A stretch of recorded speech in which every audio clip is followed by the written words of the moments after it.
Is it pink? Well, at first glance, it looks like pink, but I'll probably go with carnation. Anyway guys, the 2022 Suzuki Swift has just received some minor updates as well as a slight price bump. However, what we have here is the 2021 Suzuki Swift GL CVT, which is still, well, mechanically similar to the 2022 model. Now in this video, we are going to find out more about the driving characteristics of the 4th generation Suzuki Swift and see if the updates for the 2022 model is well worth the added price bump. Let's do this.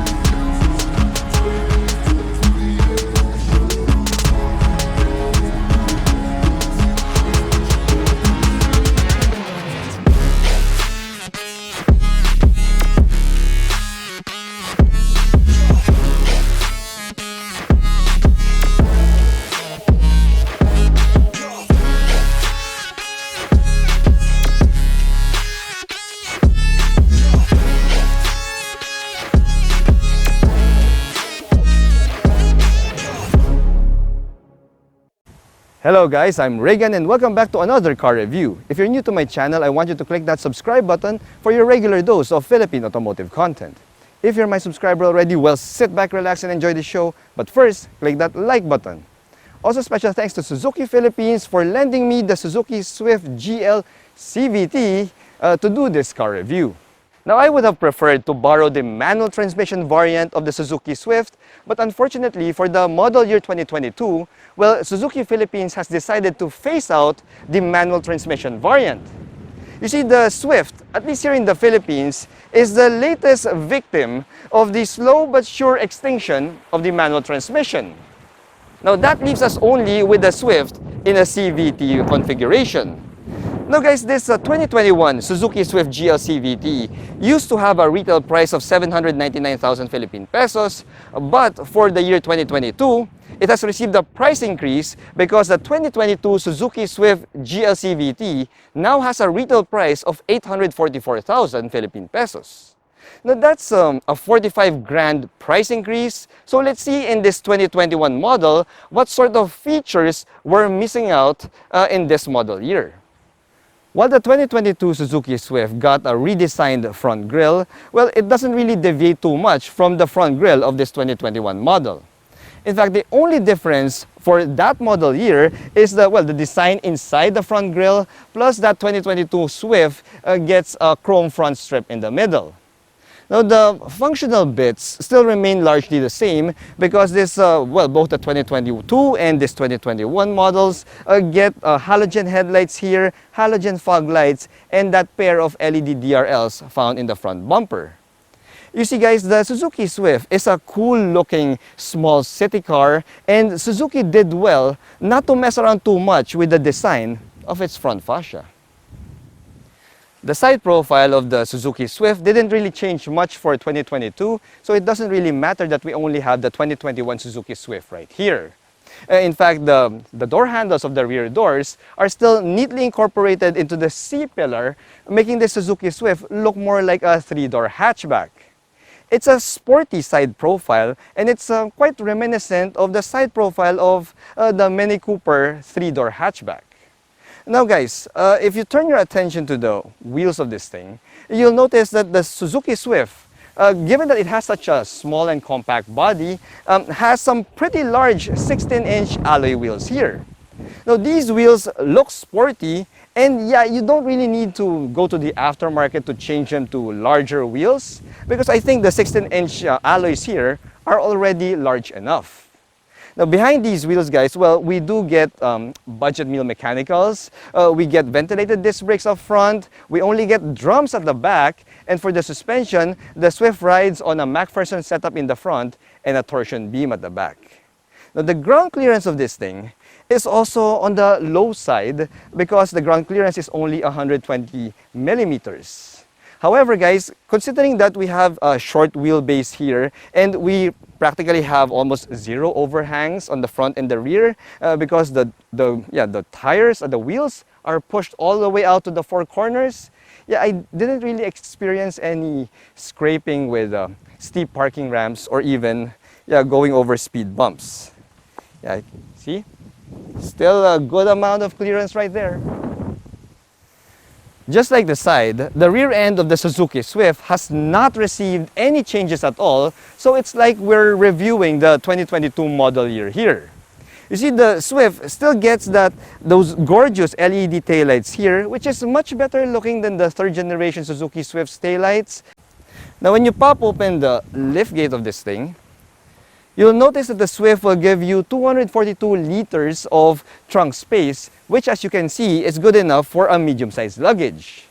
Now unlike some of the other hatchbacks in its price category, the Suzuki Swift's back seat can fold down, which can now expand your cargo carrying capacity to 556 liters.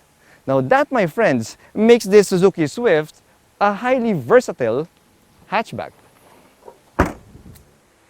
The Swift may be powered by a small displacement engine, but this is one of the most reliable engines that you can get in a modern vehicle nowadays. You see, this engine has existed since the 1990s. Now, what we have here is the same motor found in the Suzuki Dzire, which is a 1.2-liter, 4-cylinder, naturally aspirated gasoline motor that puts out 82 horsepower and 113 Newton meters of torque. Now, all of that power is sent to the front wheels via a, well, as I keep mentioning, a CVT transmission. But here's the thing, guys. The combination of that small displacement engine, that CVT transmission, and the relatively light curb weight of this Suzuki Swift at 900 kilograms netted me some fuel consumption figures that are nothing short of spectacular. You see, on a city drive, the Swift returned to me 13.5 kilometers per liter, and on a highway run to this location, I was able to get 24 kilometers per liter. Now, that's a little bit better than the fuel consumption figures I got from the Suzuki Dzire, which has literally the same engine, but the Dzire came with an automated manual transmission. So yeah, I guess to the CVT transmission's credit, yeah, it made this Swift a little bit more fuel efficient. When you hop into the cabin of the Suzuki Swift, well, you'll notice that the only difference between the newer 2022 model versus this 2021 Swift is the infotainment system. You see, the newer 2022 model gets a larger 8-inch touchscreen infotainment system that comes with Apple CarPlay and Android Auto, and it has the image of the reverse camera plus rear parking sensors. Now, this 2021 Suzuki Swift only makes do with a 7-inch touchscreen infotainment system that only has Bluetooth connectivity. It does have smartphone mirroring, so at least we have that, but we don't get a reverse camera or even rear parking sensors. Now granted, guys, the reverse camera and rear parking sensors are quick aftermarket fixes, so at least that's going to be quite good for people who own the 2021 Suzuki Swift. Now other than that, guys, well, the rest of the cabin is pretty much identical to the 2022 model year. This 2021 Swift gets fabric seats here, guys, and we have a urethane steering wheel with a flat bottom, but the good thing there is we get hands-free buttons for connectivity. Now this is something that we didn't get in, let's say, the Suzuki Ertiga, so I'm glad to see that the Swift has these buttons. Now as for the safety features of this thing, well, as you can see on your screen right now, guys, it's leaning a little bit more towards the basic side. Yeah, so, and we also don't get any driver assist features here. So yes, you will have to rely mostly on your driver skill to ensure that you are kept safe on the road at all times. Now guys, the steering wheel of the Swift also adjusts for tilt, but it doesn't telescope. Yeah, so that's pretty much expected in the value city hatchback category. But what I didn't expect though is the design of these instrument gauges. You see, the Swift has some really gorgeous instrument gauges here, It has a nice red ring to it and a nice metallic trim as well. And I noticed that the needles of these gauges are pointing towards the 6 o'clock position, which tells me that the Swift really has some really good sporty aspirations here. Now this needle gauge position is similar to the Suzuki Dzire, yeah, which is tells me that both cars really have those sporty aspirations. The thing is that would likely apply to the manual transmission Swift because what we have here is the CVT. Now when you move over to the air conditioning controls, well, it's manual air conditioning controls here. It's basic, it's functional, and yeah, a little bit too basic for my taste, but at least it works, guys. Now when you move down further, we have a couple of cup holders here which I will subject to my clean canteen test.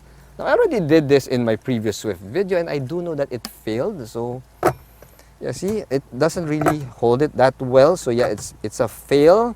But the good thing there is we have a larger cup holder here in the center area where the center armrest should be, and yeah, this fits my clean canteen right there. As I mentioned, guys, we don't get a center armrest here. That's a bit of an unfortunate fact, so yeah, just keep your hands on the wheel like this, or just use the center, well, not the center, just use the armrest found here on the door panel. Now we also have a manual handbrake here, guys, and as for the rest of the layout of this cabin, as I mentioned, still identical to the 2022 model year. We get hard plastics all around, guys. It's a very basic and functional cabin, and yeah, it's one of the more analog cabins that you can get in a modern car nowadays. But well, at least for the model year 2022, we get Apple CarPlay and Android Auto already. So yes, that is a small step for the Suzuki Swift to enter into the 21st century. The back seat of the Suzuki Swift is practically bare because this is just, well, a bench type seat and then, yeah, nothing else. We don't get any amenities here save for the lone cup holder found here right there in the center. Now in terms of absolute space, well, you could fit 2 average Asian adults here at the back and they will be quite comfortable. You could squeeze a third one in the middle, although that's not really the most recommended, yeah, setting for this back seat.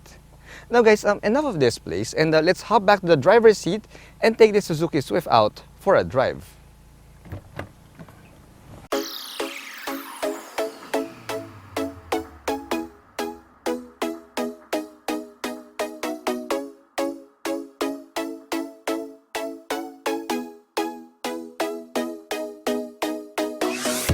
Alright guys, so we are now driving the Suzuki Swift GL CVT, and I got to drive the Swift with the CVT transmission back in 2020, although that was a short test drive. Well, this time around, I got to drive this Swift CVT for several days now. Now guys, I would have loved to try out the 5-speed manual transmission, but well, I guess it's really moot and academic at this point because, well, we've already phased that out for the model year 2022. Now, one of the bigger advantages since I got this Suzuki Swift as a lend out for several days is I got to try out its highway behavior. Now, I kinda expected that it's going to be pretty similar to the highway behavior of the Suzuki Dzire, which I also got to borrow for a few days, but I was pleasantly surprised that it's not really the case. You see, the Suzuki Dzire, when you reach triple-digit speeds, well, it gets to be a bit skittish. Mainly, I said in my video of that, mainly because of the short wheelbase of the Suzuki Dzire. The thing is, the wheelbase of the Suzuki Swift is also pretty short. But as I went up on the highway, as I went up to triple-digit speeds, I was pleasantly surprised, guys, that this Swift is stable on the highway, it's well planted, and I have my theory about that. You see, the Dzire is a sedan, so it has a tail.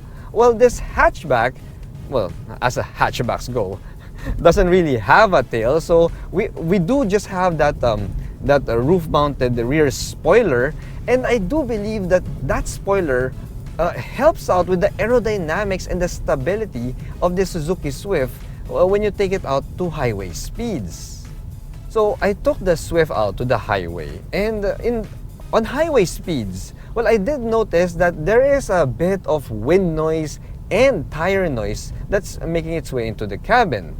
Now granted, I don't really expect this Swift to have like gobs and gobs of insulation here, because this vehicle is pretty lightweight at around 900 kilos. So yes, maybe because we only have minimal insulation here, that's the reason why we get a bit more wind noise and a bit more tire noise in the cabin. Now it's not really too offensive, and if you just turn on your Bluetooth music, listen to some Spotify tunes, well, that wind noise and tire noise gets tuned out. Now, the big advantage, though, of being a lightweight vehicle is, well, it translates to an advantage in all areas of the driving experience. You see, the braking capabilities of this thing is really good. The Suzuki Swift has powerful brakes, guys. And considering that we are just stopping a mass that weighs slightly around, a little bit more than 900 kilograms, well, that already tells you that we've got a good amount of bite in the brakes here, as you can see. See? Very good amount of bite in the brakes. Now, another good thing about being a lightweight vehicle is the cornering of this thing. So let's take this through some corners here. Let me just look for some pretty cool corners in this area. Hold on. Give me a second. A few moments later. Alright, so we have some pretty tight corners here. Let's go. See? The handling of this thing is really good. You see, the Swift is really meant for, for tight handling, tight cornering. Let's take this corner pretty fast. See? Wow. You don't get too much body lean here, and the turn-in is really sharp, and there's minimal understeer, mainly because of the way that the wheels are pushed out to all four corners. So you're looking at a really good go-kart handling for the Suzuki Swift. However, guys, despite that really sharp handling, that really good go-kart feeling in this Suzuki Swift, well, the mere fact that we are running on a CVT, we're equipped with a CVT transmission, means that the acceleration capabilities of this thing is not really as hurried, as engaging as the auto manual found in the Suzuki Dzire, or even the 5-speed manual transmission. Now, the good thing here, though, guys, is Suzuki managed to equip this Suzuki Swift with a secret button found here on the left side of the shifter, and that is the sport button. So if you turn it on, so we get a little bit more of a hurried approach here. Yeah. So in a way, the CVT kind of becomes a little bit more engaging when you put it in sport mode. Now granted, it is still not as engaging, as involved as the auto manual transmission of the Dzire or a 5-speed manual transmission, but at least the droning of the CVT gets minimized a bit, and it translates to better speed. Now, since we are only running a car that weighs around 900 kilograms, then the feeling of speed while you're driving this thing is, well, it's palpable. The feeling of speed is there. See? Listen to that engine note. Oh yeah. Yeah. So I am willing to give this CVT a second chance, guys. Yes, it's not really as engaging as a manual transmission, but at least when you pop it in sport mode, it becomes quite manic, in fact. Woo! Now you couple that with that sharp handling, with a really good steering feel as well, then you've got a vehicle that can give you an occasional spurt of enjoyment. But the good thing there, guys, is the CVT transmission is much more fuel efficient than an automated manual, or maybe even a manual transmission. So yeah, the CVT will help you maximize on your fuel economy. That's actually a good thing. In fact, that's much better, especially in today's times. Now, I did mention that the steering feel is really good, guys. And yes, the Swift has one of the better steering feels out there. You see, we're not running an electric power assist system here. We're running a rack and pinion power steering assembly. But even if it's a rack and pinion, well, it's still quite light to steer, mainly because of that light curb weight. So because, yeah, the Swift is so light, it feels like you're driving an electric power assist system, but you got tons more feedback. You've got a better response in your steering. See? Wow, look at that. Yeah, so this is practically the best of both worlds. You know, you get the light steering feel of an electric power assist system, but you get the feedback and response of a hydraulic or a rack and pinion power assist assembly. Now, the good thing there, guys, is, well, these rack and pinion power steering assemblies are much cheaper to replace when the time comes, when you compare it to an electric power assist assembly. Now, before I end this driving segment, well, I have to also tell you guys that the suspension quality of this Suzuki Swift is solidly built. You see, I've gone through some potholes, some uneven roads, and yeah, there's no rattles, there's no feeling that something might break down in the under chassis of this Suzuki Swift. So yeah, this vehicle is solidly built, as what you'd expect from a car maker like Suzuki. Overall, guys, well, this Suzuki Swift is a highly capable city hatchback. It's got phenomenal levels of handling performance, which, well, it's a little bit let down by its CVT tuning. Granted, we do have that sport mode, which I've been using a lot during the past few days that I've been driving this thing. But if you're just out there to maximize on your fuel consumption, make sure that you you squeeze out every little bit of fuel efficiency that you can get from this thing. Well, the Swift with this CVT transmission is really the ticket.